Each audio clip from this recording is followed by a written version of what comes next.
Ang gagawin ngayon natin, instead of maglalagay tayo ng target, kukunin natin yung search natin sa mismong user input. So, i-edit lang natin siya ng konti.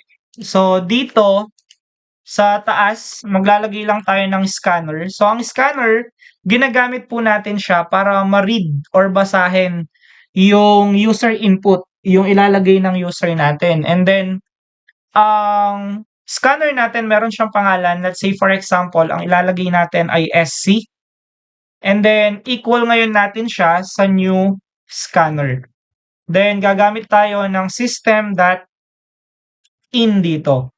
So ibig sabihin lang nito ay magre-read tayo ng user input galing sa user natin. Now, since kukuha tayo ng user input, i-delete na natin yung target natin kasi hindi na natin siya kailangan. Ang gagawin ngayon natin is gagamit tayo ng system.out.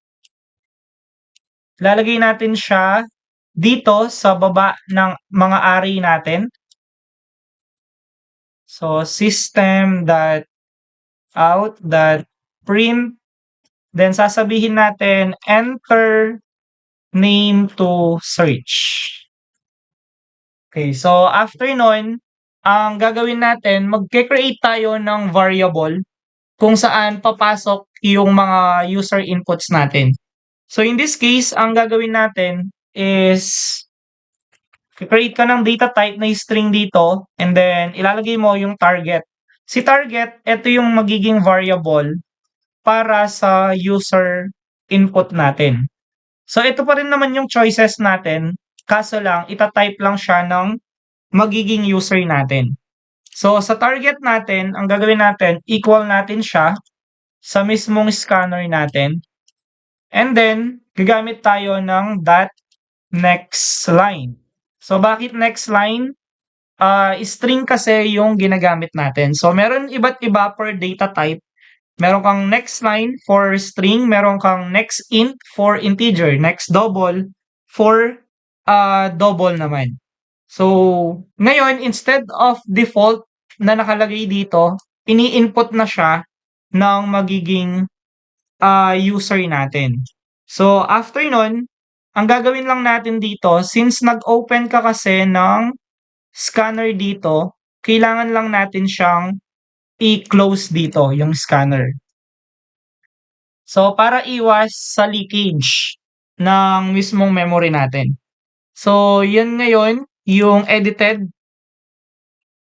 na system.out.print. So, ito yung edited natin ngayon. So, try natin siyang i-run. So, enter name to search. So, lagay natin dito, ito yung mga names natin. Si pin, for example. So, found at index 0 na siya. So, at least ngayon, tinatype na natin siya kagaya ng mga searching natin sa mga system or website. So, let's say for example, si Chanel ang sinesearch natin. So, index 4 siya. So, found at index 4 tayo. Okay, so let's try naman si Kla.